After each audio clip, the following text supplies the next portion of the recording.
Hello Topers.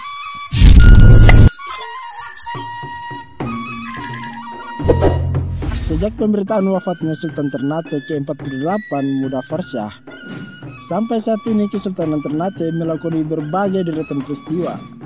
Dari peristiwa itu kemudian menjadi pengetahuan masyarakat Maluku Utara bahwa di Kesultanan Ternate telah terjadi 4 kali proses pengukuhan Sultan Ternate yang terhitung sejak 2013 sampai 2021. Adanya keempat peristiwa itu tentunya menimbulkan pandangan pro dan kontra, sehingga membuat kita menjadi bingung.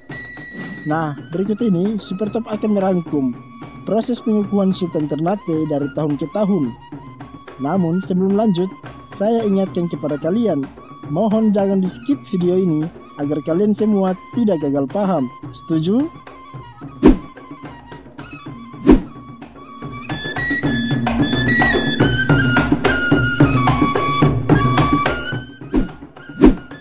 Duo kembar anak gaib dari istri Jawa.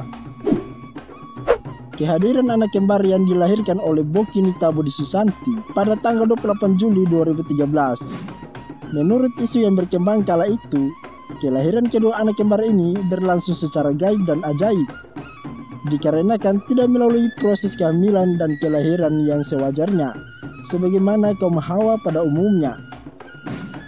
Pada tanggal 11 Oktober 2013, terjadinya penobatan Kolano Madoru yang dipimpin langsung oleh Sultan ke-48 di Kedaton Kesultanan Ternate.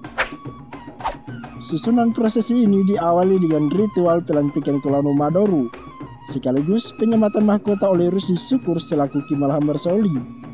Prosesi ini dihadiri oleh undangan Kesultanan Sahabat dari Pulau Jawa dan Sumatera, perangkat pemerintah daerah, dan perangkat Kesultanan Ternate serta Balakusu Sekano-Kano. Selanjutnya dilanjutkan dengan pembacaan surat wasiat dan penetapan Sultan ke-49 untuk penyerahan hak perwalian kepada Bokinita berupa Jaib Kolano agar bisa mengatur dan mengelola seluruh kepentingan Kesultanan Ternate sebagaimana yang melekat dalam diri Kolano sampai kedua Kolano Madoru tumbuh dewasa. Adapun saksi yang hadir sekaligus tanda tangan di dalam surat tersebut dari unsur Tauraha sebagai eksekutif Jogugu Kesultanan Ternate, Jo Hukum Swasio, dan dari unsur Falaraha sebagai legislatif Ki Malhambar Soli, Ki Malahattomaito, sedangkan Ki Malahattomaidi dan Ki Malahattomagola absen sebagai bentuk penolakan.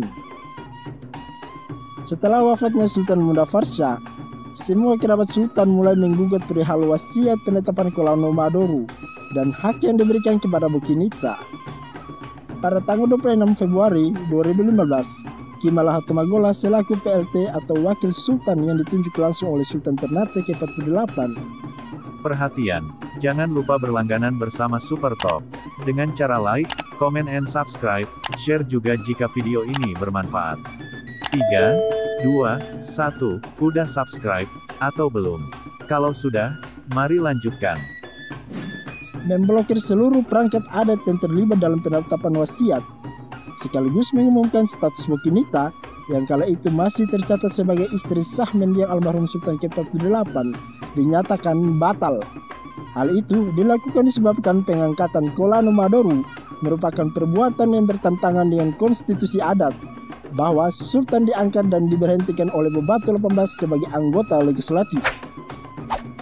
Kemudian kecurigaan keluarga Sultan semakin menguat bahwa kelahiran anak kembar dengan kelahiran ganjil dan tidak biasa itu bukanlah anak kandung Sultan ke-48, sehingga membuat persoalan Kolano Madoru mulai dibawa ke jalur hukum dengan dugaan pemalsuan identitas. Dari tahapan gelar perkara menunjukkan fakta yang memperkuat dugaan tersebut di persidangan. Terungkap dengan jelas melalui tes DNA yang terbukti bahwa Kolano Madoru bukanlah anak kandung dari mendiang Sultan Ternate ke-48.